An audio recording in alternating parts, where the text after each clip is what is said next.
કેમ છો મારા વહાલા વિદ્યાર્થી મિત્રો? મારું નામ છે જયેશ રાઠવા અને તમે જોઈ રહ્યા છો નથી કે સ્ટડી.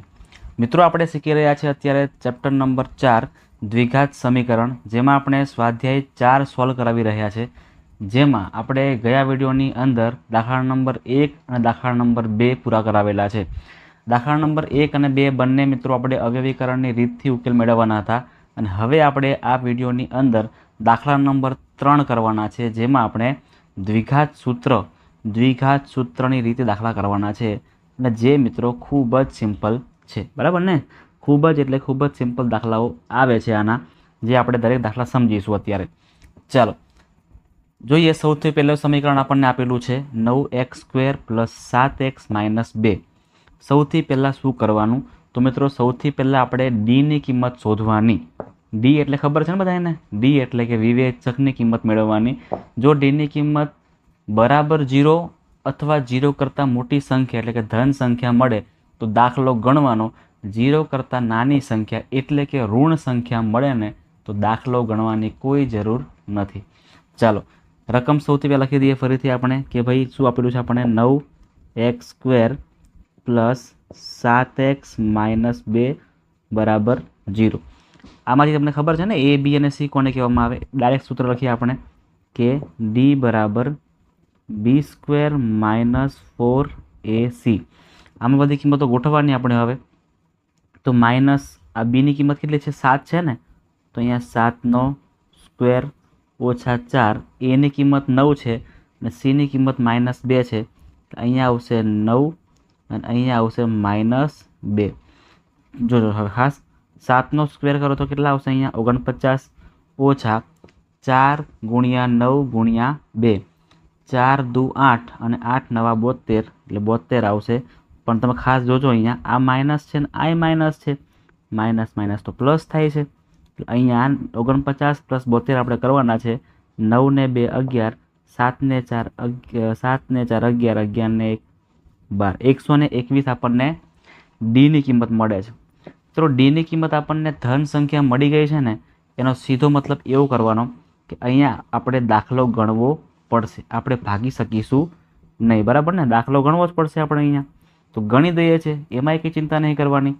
એના માટે તમારે ફરીથી એક સૂત્ર મોઢે કરવું પડશે. કયું સૂત્ર છે? યાદ છે ને બધાને? આપણે એક્સની કિંમત મેળવવું. સૂત્ર છે x બરાબર -b ± બંને વર્ગમૂળમાં d અને છેદની અંદર 2a. આ સૂત્ર તમારે મોઢે કરવું પડશે. અહીંયા પ્લસ માઇનસ મતલબ કે એકવાર પ્લસ કરવાનું, એકવાર માઇનસ કરવાનું. ચલો કરી દઈએ છીએ આપણે. સૌથી પહેલાં આપણે શું કરીએ? પ્લસ કરીએ, બરાબર ને? સૌથી પહેલાં આપણે પ્લસવાળું કિંમત મેળવી લઈએ. એટલે કે અહીંયા x બરાબર -bની કિંમત કેટલી છે? અહીંયા 7 છે, તો 7 એકવાર પ્લસ કરીએ, વર્ગમૂળમાં 121 આવે. ડીની કિંમત 121 છે ને એટલા માટે, અને છેદમાં 2 × a. એની કિંમત 9 છે એટલે કે 2 × 9. ચાલો આને સોલ્વ કરીએ છીએ આપણે હવે. -7 નું -7 પ્લસ 121 એટલે શું આવે? તો કે 11 થાય, અને 9 × 2 = 18 થાય. એવી રીતે અહીંયા કરી દઈએ બાજુ પર. 11 પ્લસમાં છે અને 7 માઇનસમાં છે, એટલે 11માંથી 7ને કાઢો તો કેટલા વધે? 4 વધે. એટલે 4/18. આ 4ના અડધા કરો તો 2 આવે, 9ના અડધા કરો તો 18ના અડધા કરો તો 9 આવે. મતલબ કે 2/9 આપણને એક્સની કિંમત મળી જાય છે. કેટલી કિંમત મળે છે મિત્રો? આપણે પહેલી 2/9 મળી જાય છે. હવે એવી રીતે આપણે બીજી કિંમત મેળવીએ, એમ આપણે માઇનસ મૂકવાનું છે, બરાબર છે ને? ચાલો મૂકીએ બીજી વાર. x બરાબર -7 નું -7, પણ અહીંયા જે આપણે પ્લસ કર્યું ને ત્યાં ફરી આપણે શું કરવાનું? માઇનસ, અને અહીંયા 121ના 121 છેદમાં 2 × 9 એટલે કે 2 × 9 = 18. અહીં સોલ્વ કરી દઈએ છીએ. -7 નું -7 -121 એટલે કે -11 ના છેદમાં 18. -11 - 7 કરો એટલે માઇનસ કેટલા આવશે? 18 આવશે. -18 ના છેદમાં 18. 18 કેન્સલ થઈ જશે, એટલે માત્ર ને માત્ર શું વધશે મિત્રો? -1 વધશે. એટલે આ થઈ ગયો આપણો જવાબ, બરાબર છે ને? આ આપણી એક્સની પહેલી કિંમત અને આ આપણી એક્સની બીજી કિંમત. ક્લિયર છે બધાને મિત્રોને? ચાલો આગળ વધીએ છીએ આપણે એવી રીતે. હવે દાખલા નંબર બીજો, એ પણ સેમ એવું ને એવું કરવાનો છે. લખીએ સૌથી પહેલાં 25x² પ્લસ 20x -7 બરાબર 0. સૌથી પહેલાં આપણે શોધી લઈએ ડીની કિંમત, કે ડી કેટલા મળે છે. તો ડી બરાબર b² - 4ac. હવે શું કરીએ, ચલો કિંમતો ગોઠવી દઈએ ને. હવે તો બીની કિંમત કેટલી છે મિત્રો અહીંયા, તો કે બીની કિંમત અહીંયા +20 છે, એટલે અહીંયા 20નો સ્ક્વેર થાય -4. એની કિંમત 25 અને સીની કિંમત -7. અહીંયા 25 અને અહીંયા -7. 20નો વર્ગ કરો એટલે 400 કરવાના, 400 થાય. 25 ચોક 100 અને 6 ગુણ્યા 7 એટલે 700. પણ 700 માઇનસમાં નહીં આવે, પણ શું આવશે, અહીંયા માઇનસ, અહીંયા માઇનસ, એટલે માઇનસ માઇનસ બંને થઈને પ્લસ થશે. કે 400 અને 700 કરો એટલે 1100 થાય, અને 1100 એટલે કે 0 કરતાં મોટા કહેવાય.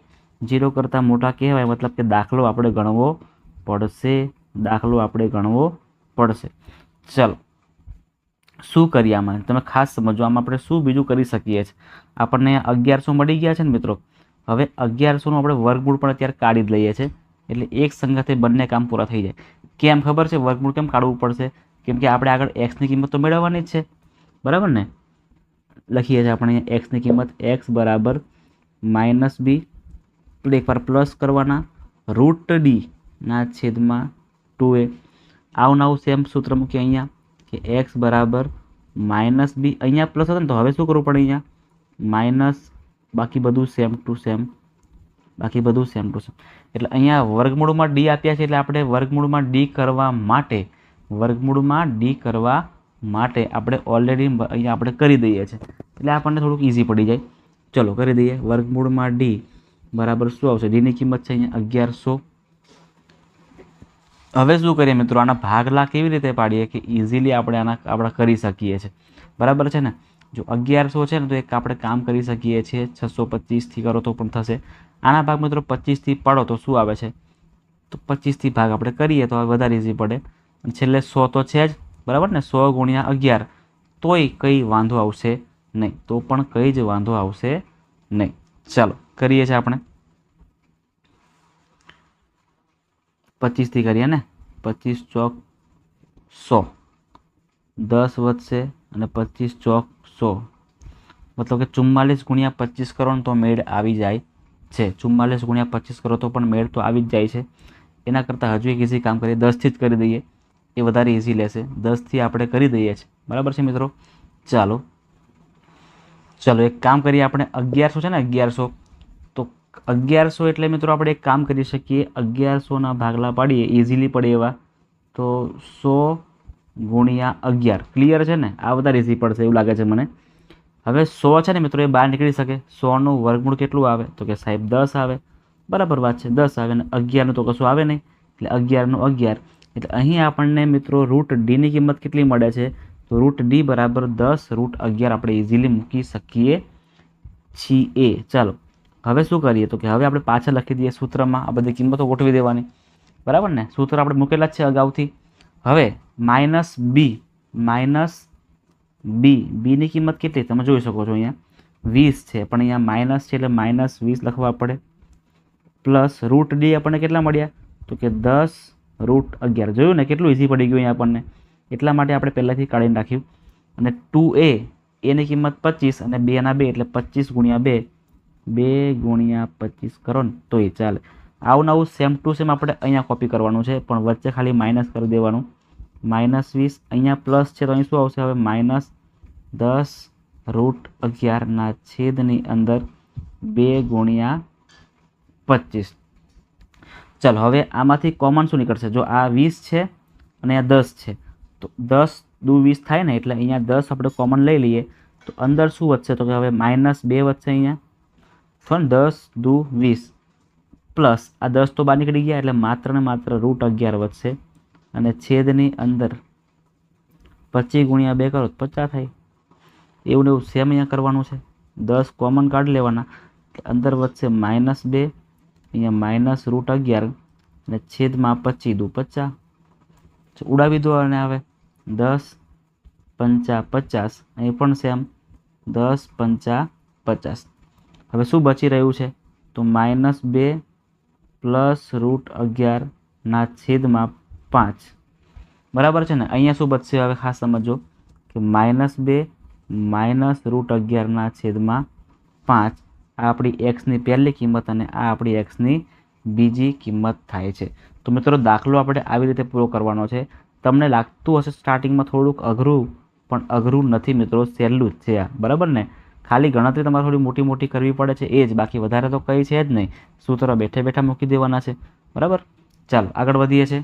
દાખલા નંબર 3 કરીએ છીએ. એ થોડોક મોટો છે કારણ કે આપણે બધું સેટ કરવું પડશે સૌથી પહેલાં. બધું ઓકવર્ડ આપ્યું છે ને, આપણે થોડું સિમ્પલ કરવું પડશે, બીજું વધારે કંઈ નથી કરવાનું. ચલો પહેલાં આપણે એક કામ કરી દઈએ આપણે ક્રોસ ગુણાકાર, એટલે કે આનો ગુણાકાર અહીંયા અને આનો ગુણાકાર અહીં કરી દઈએ. તો 1 ગુણ્યા x પ્લસ 2 કરો એટલે એ જ થાય ને, x પ્લસ 2 જ થાય. એવી રીતે અહીંયા x પ્લસ 1 ગુણ્યા 2 કરો તો 2 ગુણ્યા x એટલે 2x થાય અને 2 ગુણ્યા 1 એટલે +2 થાય. ક્લિયર છે ને? જો આ બ્લુથી કર્યું એ આનો ગુણાકાર, રેડથી કર્યું એ આનો ગુણાકાર, એટલા માટે અલગ અલગ કર્યા કે તમને મિત્રો ઇઝીલી ખબર પડી જાય એટલા માટે.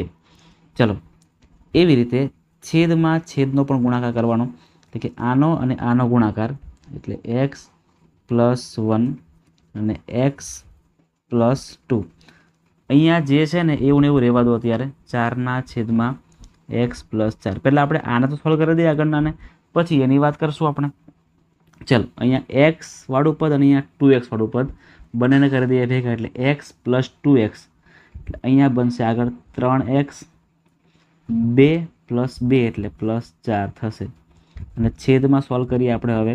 તો xનો ગુણાકાર x સાથે, xનો ગુણાકાર 2 સાથે, એટલે x ગુણ્યા x એટલે x² પ્લસ x ગુણ્યા 2 એટલે 2x થાય. હવે ઊંધું કરવાનું. હવે 1નો ગુણાકાર x સાથે અને 1નો ગુણાકાર 2 સાથે. 1 ગુણ્યા x એટલે માત્ર ને માત્ર x થાય અને 1 ગુણ્યા 2 એટલે 1 દુ 2 જ થાય. આ બાજુની સાઈડ પર 4/x પ્લસ 4 જ રહેશે. આમાં કંઈ ચેન્જ નહીં આવે અત્યારે. હવે ફરી આને સોલ્વ કરીએ છીએ આપણે. જોજો ખાસ 3x પ્લસ 4 અને અહીંયા છેદમાં x² x² જ રહેશે. 2x પ્લસ x કરો એટલે 3x થાય અને 2/2 જ રહેશે. અહીંયા 4/x પ્લસ 4. હવે મિત્રો અહીંયા બરાબર છે ને, એનો મતલબ કે આનો ગુણાકાર અહીંયા થઈ જાય, આનો ગુણાકાર અહીંયા, એટલે સિમ્પલ ક્રોસ ગુણાકાર. પણ આમાં વચ્ચે પ્લસ માઇનસ નથી, એટલે આ છેદનો ગુણાકાર કરવાનો નહીં. પછી આપણે આટલું જ રહેવા દેવાનું, પછી છેદનો ગુણાકાર કરવા બેસતા નહીં. એક મિનિટ, લાઈન થોડી વાંકી ચૂકી થઈ ગઈ છે. બસ આ હાલ છે. હવે જો ખાસ અહીંયા આનો ગુણાકાર અહીંયા કરીએ છીએ આપણે, એટલે કે રેડથી કરી દઈએ, તમને ખબર પડે. એટલે અહીંયા 3x પ્લસ 4નો ગુણાકાર x પ્લસ 4 સાથે ને બરાબર. હવે આ જે છે ને આનો ગુણાકાર કરવાનો 4 સાથે, તો 4 ગુણ્યા x² એટલે કે 4, તો એટલે આખું સ્ટેપ કરી દઈએ. 4/4 અને ગુણાકાર કરી દઈએ, એટલે અહીંયા x² પ્લસ 3x પ્લસ 2. હવે આને સોલ્વ કરીએ છીએ. જોજો ખાસ 3xને ગુણાકારો બંને પદ સાથે અહીંયા, એટલે 3x ગુણ્યા x એટલે 3x² એટલે 3x ગુણ્યા 4 એટલે 3 ચોક 12x. એવી રીતે 4નો ગુણાકાર x સાથે અને 4નો ગુણાકાર 4 સાથે, એટલે 4x પ્લસ 16 એવું થાય. 4x પ્લસ 16 આવું થશે. આ બાજુની સાઈડ પર જુઓ. હવે 4 ગુણ્યા x² એટલે કે 4x² પ્લસ 4 ગુણ્યા 3x એટલે 4 તરી 12x પ્લસ 4 ગુણ્યા 2 એટલે 4 દુ 8. જે પણ સેમ પદ બરાબરની બંને જગ્યાએ કટ થાય, એટલે 12x પ્લસમાં અહીંયા છે બરાબર, 12x પ્લસ અહીંયા છે 12x તો કેન્સલ જ થઈ જશે. તો હવે શું બચે છે જોજો. આ 3x² અહીંયા છે, 4x² અહીંયા છે, તો કાં તો આને અહીં લાવો કાં તો આને અહીંયા લઈ આવો. પણ આપણે શું કરીએ, આ 3x² ને આગળ લઈ આવીએ. જોજો ખાસ આ બધા પદ છે ને એને આપણે પાછળ લઈ જઈએ છીએ, એ સારું પડશે. તો આગળ હવે કંઈ નહીં બચે, એટલે 0 બચશે. 4x² -3x² એટલે કે અહીંયા આવશે ખાલી ને ખાલી x². આ 4x આગળથી પાછળ આવી જશે એટલે -4x થશે. 16x એ આગળ પાછળ આવશે અહીંયા એટલે 16x માઇનસ એટલે +8 - 16 એટલે -8 થશે. એટલે આને ઉલટાવી દઈએ આપણે હવે x² - 4x - 8 બરાબર 0. એકચ્યુઅલમાં આના પરથી આપણે આની પર લાવવા માટે આટલી બધી માથાકૂટ આપણે કરેલી છે, જેને કહેવાય છે સાદું રૂપ. શું કહેવાય છે મિત્રો? સાદું રૂપ. અને હવે આપણું જે મેન ખેલ તો હજુ આપણે હમણાં કરવાનો છે, બરાબર ને? ડીની કિંમત મેળવવાની છે. ચાલો મેળવી લઈએ, ડીની કિંમત મેળવી લઈએ. અત્યારે હવે ચિંતા ના કરો. ડી બરાબર b² - 4ac. કિંમત તો ખાલી ગોઠવવાની છે, બીજું કંઈ નથી કરવાનું. અહીંયા બીની કિંમત -4 છે એટલે -4નો સ્ક્વેર. 4 એની કિંમત છે 1 અને સીની કિંમત છે -8. -4નો સ્ક્વેર એટલે 16 થાય. 8 ચોક 32 પણ માઇનસ માઇનસ પ્લસ એટલે +32. 16 ને +32 કરો તો કેટલા આવે? 6 ને 2 8 અને 1 ને 3 4 એટલે 48 આવી રહ્યા છે. એટલે મિત્રો ડીની કિંમત આપણને કેટલી મળી? 48. જે લખી દઈએ છીએ આપણે પાછળ કે ભાઈ ડી બરાબર 48. ડી આપણને મળી ગયા 48, મતલબ કે આપણને બે જવાબ અલગ અલગ મળશે, બરાબર ને? વાસ્તવિક અને ભિન્ન બીજ કહેવામાં આવે છે ને. હવે ડીની કિંમત મળી ગઈ છે તો રૂટ ડી પણ મેળવી જ લઈએ ભેગા ભેગા, એટલે આપણને કામ લાગશે. તો રૂટ ડી એટલે કે અહીંયા પણ રૂટ કરવા પડે. રૂટ 48 આના ભાગલા પાડો. તો 48ના ભાગલા એવા તમારે પાડવાના કે જેમાંથી એક સંખ્યાનું વર્ગમૂળ નીકળી શકે. તો ભાઈ સિમ્પલ છે, 16 તરી 48 થાય. 16ના ભાગ મિત્રો પડી શકે, 16 વર્ગમૂળની બહાર નીકળી શકે કેટલા? 4 અને 3 નીકળી શકે નહીં, તો √3 √3. બસ અત્યારે આને મિત્રો પેક રાખો, પછી આપણે આનો ઉપયોગ કરી લઈએ છીએ. હવે આપણે સૂત્ર મૂકી દઈએ છીએ, આપણને ખબર છે કયું સૂત્ર છે, તો કે એક્સનું સૂત્ર x બરાબર -b. એકવાર પ્લસ કરવાનું √d ના છેદની અંદર 2a. એવી રીતે ફરીથી બીજી વાર x બરાબર -b. હવે માઇનસ કરવાનું d√d છેદમાં 2a. કિંમતો ગોઠવી દેવાની, હવે બીજું કંઈ નહીં કરવાનું. ચલો -b. બીની કિંમત ઓલરેડી માઇનસમાં છે ને, અહીંયા કંઈ ગયા આ રે -4 એટલે માઇનસ માઇનસ તો પ્લસ જ થઈ જવાના છે. આ માઇનસ અને પેલું -4 એટલે માઇનસ માઇનસ પ્લસ. પ્લસ ડીની કિંમત કેટલી છે? 4√3 છેદની અંદર 2 અને એની કિંમત તો 1 જ છે એટલે 1 ના 1. અહીં પણ ભેગા ભેગા જવા દઈએ છે. 4 ના 4 પણ અહીંયા વચ્ચે માઇનસ. 4√3 છેદમાં 2a તો 2 ગુણ્યા 1. 4 4 કોમન નીકળી શકે તો 4 કોમન કાઢો તો અંદર વધશે 1 પ્લસ √3 છેદમાં 2 એકા 2. અહીં પણ સેમ 4 4 કોમન નીકળશે એટલે 4 કોમન કાઢતા 1 માઇનસ √3 છેદમાં 2 એકા 2. હવે આમાં કાપાકૂપી કરવાની આપણે એટલે 2 દુ 4. અહીં પણ સેમ 2 દુ 4. શું બચે છે જો મિત્રો? હવે તો અહીંયા બચશે હવે x બરાબર 2 કૌંસમાં 1 પ્લસ √3. અને અહીં શું બચે છે જો? x બરાબર અહીંયા 2 કૌંસમાં 1 માઇનસ √3. અંદર કરી નાખો ગુણાકાર તો 2 ગુણ્યા 1 એટલે 2 એકા 2 પ્લસ 2 ગુણ્યા √3 એટલે 2√3. એવી રીતે અહીંયા 2 ગુણ્યા 1 એટલે 2 એકા 2 ઓછા 2 ગુણ્યા √3 કરો એટલે 2√3 થાય છે. આ થઈ ગઈ આપણી એક્સની વેલ્યુ. આ થઈ ગઈ આપણી એક્સની વેલ્યુ. ક્લિયર છે બધા મિત્રોને? ક્લિયર છે ને? દાખલા થોડા મોટા છે એવું તમને લાગતું હશે, પણ કરવું તો પડશે જ, બરાબર ને? એક્ઝામમાં પેપરમાં દાખલા કેવા પ્રકારના પૂછાઈ જાય ને એ આપણને ત્યાં તો ખબર જ નથી, બરાબર ને? પેપર જે કાઢવાવાળો છે ને એને જ ખબર છે. એટલે મિત્રો આપણે બધી પ્રેક્ટિસ કરવાની છે. અને મેં તો કહું છું દાખલા તમે આવી પ્રેક્ટિસ કરશો ને દાખલા, તો તમને મિત્રો મોટા દાખલાઓ જે આનથી બી વધારે અઘરા પૂછાય ને, બરાબર છે, અથવા આનથી સહેલા પૂછાય, તમને જરાય વાંધો નહીં આવે. કેમ કે આ થોડુંક હાર્ડ લેવલ તો છે જ. તો આપણે હાર્ડ લેવલ કરીશું તો ઇઝી લેવલ આપણા માટે ખૂબ જ ઇઝી પડી જવાનું છે, બરાબર ને? રમતા રમતા આપણને આવડી જવાનું છે. એટલે ખાસ આ 3 દાખલા તમને જે અત્યારે કરાવ્યા ને એ તો ખાસ પ્રેક્ટિસ કરી લેજો. હજી આપણે 3 દાખલા તો બાકી જ છે, 4 નંબરનો, 5 નંબર અને 6 નંબર. તો ખાસ મિત્રો આપણે પછીના વિડીયોમાં કરીશું. વિડીયો જોતા રહેજો. અને ખાસ એકવાર પ્રેક્ટિસ કરી લેજો. જો તમે ચેનલ પર પહેલી વાર આવ્યા હોય તો ચેનલને પણ સબસ્ક્રાઈબ કરી નાખજો. બેલ આઇકનને પણ પ્રેસ કરી દેજો. તમારા મિત્રો સાથે આ વિડીયોને શેર કરીને કોમેન્ટમાં જણાવજો કે તમને વિડીયો કેવો લાગ્યો છે.